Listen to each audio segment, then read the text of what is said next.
ഞാൻ ഷൈൻ ചെയ്യാൻ 12 വർഷമായിട്ട് ഫീൽഡുണ്ട്. ഞാൻ ഇതിനേക്കാൾ ആൾക്കാരെ രക്ഷിച്ചുകൊണ്ട് ദൗത്യങ്ങളുണ്ട്. അപ്പോൾ ഇതിനേക്കാൾ മുൻപ് കിട്ടിയ എനിക്ക് പ്രശംസ പത്രം എൻ്റെ കയ്യിലുണ്ട്. രഞ്ജിത്തിൻ്റെ നിഗമനങ്ങൾ തുടക്കത്തിൽ രണ്ട് പ്രധാനപ്പെട്ട വിമർശനങ്ങളുണ്ടായി. ഒന്ന്, രഞ്ജിത്ത് പറഞ്ഞു റോഡിൽ മണ്ണിനടിയിലാണ് അർജുനുള്ളത്. രണ്ട്, അവിടെ ഒരു സ്ഫോടനം നടന്നു. ഇത് രണ്ടും ഒരു ഫേക്ക് അസംഷൻസ് ആയിരുന്നു. എങ്ങനെയാണ് അത്തരം ഒരു ഫേക്ക് അസംഷനിലേക്ക് എത്താൻ ഇടയായത്?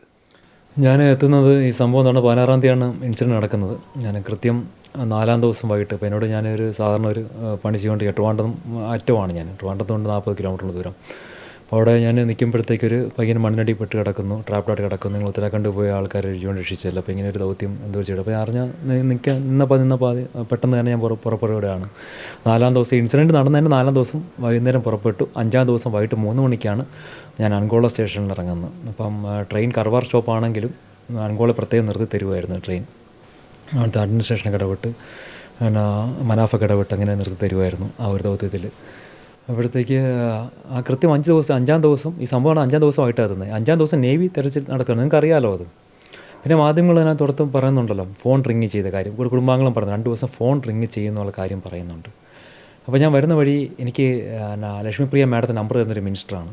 അപ്പോൾ മിനിസ്റ്റർ പുള്ളിയുടെ ഫോൺ റെക്കോർഡിംഗ് എല്ലാം കയ്യിലുണ്ട്. പറയുന്നുണ്ട് GPS-ൻ്റെ ഇത് അവിടെ ലൊക്കേഷൻ ട്രേസ് ചെയ്തിട്ടുണ്ട്. ഞാൻ നിങ്ങളെ കേൾപ്പിച്ചായിരുന്നല്ലോ, അത് കൃത്യമായിട്ട് കേൾപ്പിച്ചില്ല. കേൾപ്പിച്ചതിന് ശേഷമാണ് ഞാൻ ഇൻ്റർവ്യൂ ഇപ്പം വരുന്നത്. ഞാൻ അപ്പോൾ അതിൽ തന്നെ പറയുന്നത്. അപ്പോൾ എല്ലാം ഒരുപാട് പേര് പറയുന്നുണ്ട്. കുടുംബാംഗങ്ങൾ പറയുന്നുണ്ട് മണ്ണ് മാറ്റി പരിശോധിക്കുന്നു. അപ്പോഴും പറയുന്നുണ്ട് കുടുംബാംഗങ്ങളുടെ ആവശ്യപ്രകാരവും മന്ത്രിയുടെ ആവശ്യപ്രകാരവുമാണ്.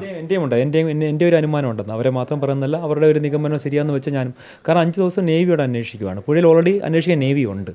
പിന്നെ അവർ സംശയമെങ്കിലും മണ്ണ് മാറ്റണ്ടേ. അപ്പം ഞാനൊരു ഇനിഷ്യേറ്റീവ് എടുത്തു. കാരണം ആരും മണ്ണ് മാറ്റണമെന്ന് അവിടെ ഒരു ദുർവാശി പിടിക്കുമ്പോൾ സ്വാഭാവികമായിട്ടും അത് രക്ഷാപ്രവർത്തനത്തെ വൈകിപ്പിക്കുകയാണ്. അപ്പോൾ നമുക്കൊരു കൃത്യമായിട്ടുള്ള ഒരു എക്സ്പെർട്ട് ഒപ്പീനിയൻ നമ്മുടെ കയ്യിലില്ലാതെ മണ്ണിനടിയിൽ തന്നെയാണെന്ന് ഇത്രയും വാശി പിടിക്കാനിടയായ ഒരു സാഹചര്യമാണ് ചോദിക്കുന്നത്. ഞാൻ ദുർവാശി പിടിച്ചതല്ല. ഞാൻ റെക്കോർഡിങ്ങിനിടയ്ക്ക് കേൾപ്പിച്ച അവിടെ റഡാർ വന്നിട്ടുണ്ട്. റഡാർ എന്ന് പറഞ്ഞാൽ radio detection and ranging. It's using in the land ഏരിയയാണ്.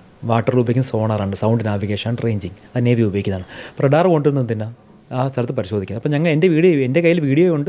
എൻ്റെ അസിസ്റ്റൻറ്റിൻ്റെ കയ്യിൽ ഇപ്പം കൂടെ വന്ന കളക്ടർ അസിസ്റ്റൻ്റെ കയ്യിൽ എൻ്റെ വീഡിയോ കിടക്കുകയാണ്. അന്ന് NIT-യിലെ പിള്ളേർ ഉപയോഗിച്ച റഡാറും ആർമി ഉപയോഗിച്ച റഡാറും. അപ്പോൾ NIT-യിലെ റഡാറത്ത് കൃത്യത ഉണ്ടായിരുന്നില്ല. അതിനാണ് ഞാൻ അമ്പലപ്പറമ്പ് ജസ്റ്റ് ഒരു അവരോട് ഇതുണ്ടായാൽ ആർമി ഒന്നും ഒരിക്കലും എനിക്ക് അങ്ങനെ പറയാൻ ഒരിക്കലും സാധിക്കത്തില്ല. കാരണം ആർമിയാണ് എന്നെ എപ്പോഴും ട്രെയിനിങ് തന്നു എന്നെ ഹെൽപ്പ് ഔട്ട് ചെയ്യുന്നതെല്ലാം തന്നെ.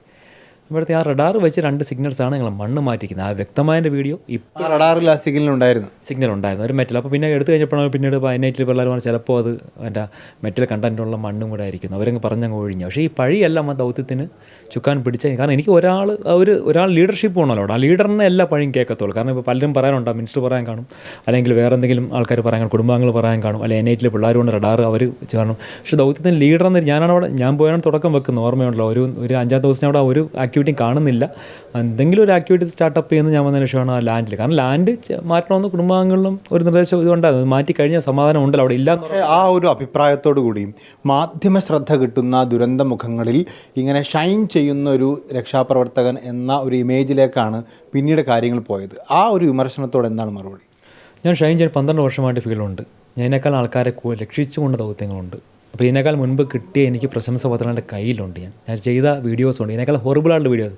എനിക്ക് ഷിരൂർ ലാൻഡിൽ വന്ന് ഒരുപാട് എനിക്ക് ശരീരം മെനക്കെടാൻ വന്നില്ല. കാരണം ശരീരം മെനക്കെടുത്തുന്ന വാട്ടറിലും ഈ വെള്ളത്തിൽ പരിശീലനം ചെയ്ത 3 സർട്ടിഫിക്കറ്റ്സ് ഹോൾഡ് ചെയ്യുന്ന ഗോവ നാഷണൽ ഇൻസ്റ്റിറ്റ്യൂട്ടിൽ നിന്നൊക്കെ ഡൈവിങ്ങിൻ്റെ ഇതുള്ള ആൾ, അണ്ടർ വാട്ടർ ഡൈവിങ് ചെയ്യുന്ന ഒരാളുമാണ്. അപ്പോൾ ലാൻഡിലും ഇതും പെട്ടിമുടിയൊക്കെ ചെയ്യുന്നതാണ്. പിന്നെ ഇടയ്ക്ക് പറയുന്നത് പെട്ടിമുടിയും ചെയ്യില്ല. പെട്ടിമുടിയും കളക്ടറിന് അവിടുത്തെ കമൻഡേഷൻ ലെറ്റർ വാങ്ങിച്ച ആളാണ്. അവിടുത്തെ ഒരുപാട് മനോരമ ഫ്രണ്ട് പേജ് വന്നതിൻ്റെ ഇപ്പോഴും ഇരിപ്പുണ്ട്.